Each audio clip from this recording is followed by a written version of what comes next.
Hi, and welcome to another episode of At the Movies with Adam Ross. And today I'll be reviewing one of the year's most difficult films, Only God Forgives, the new film by director Nicholas Winding Refn. And I've had to get a battered photo of Gosling there just to make me look half decent, so sorry Gosdog. And Gosling hasn't only just taken a beating in this photo, he's actually taking a beating in the press as well. This is one of the films that's probably received the most scathing reviews so far this year, and a big part of that is because the director and the star have teamed up previously and made Drive, a film that everyone seemed to like, and that really came out of nowhere and was really unique and was kind of a cool modern noir. Now they've tried to, people have wanted a repeat of the formula, and that's not what this film is. This film is really quite different. This is an ultra art house film. In fact, it's very strange, very obscure. The violence is still intact. Some of the similar themes that run through Refn's work are here again. The cinematography by Larry Smith is fantastic, and Clive Martinez, who did the score for Drive as well, has created another really cool, weird synthy score for this film, and including some bizarre Thai pop songs as well.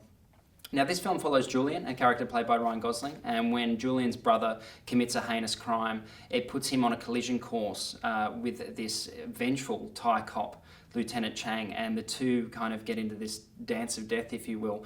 But the synopsis sounds really exciting, and all the ingredients sound exciting, but when you go and see this film, it's really languidly paced. It's almost quite dull in some places. This is a perfect film to play in the background of a party, soundless. Like if people just to walk past and see some of the bizarre compositions in this film, they would be like, oh man, that's a really interesting film.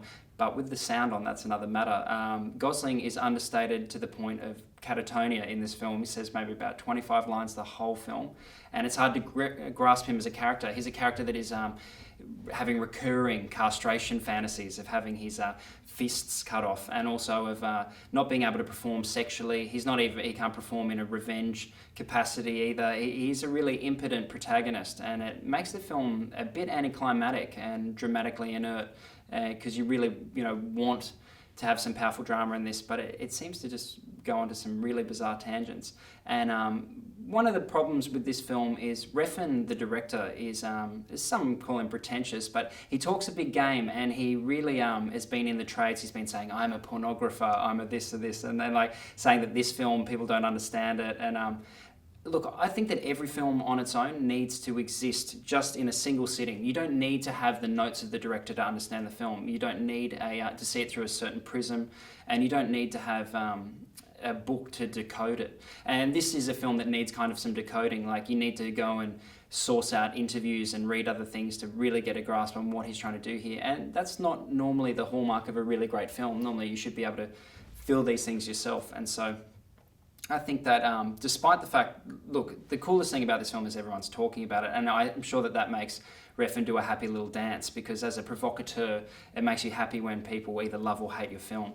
So I think that he's crafted another bizarre film, like Valhalla Rising, like Bronson before it. He's made some really weird, violent, cool art house films, but this one is probably his less successful for me, and it's something that I won't rush back to, and I think that it is a bit of a downgrade from Drive, so I'd give this one 2 stars.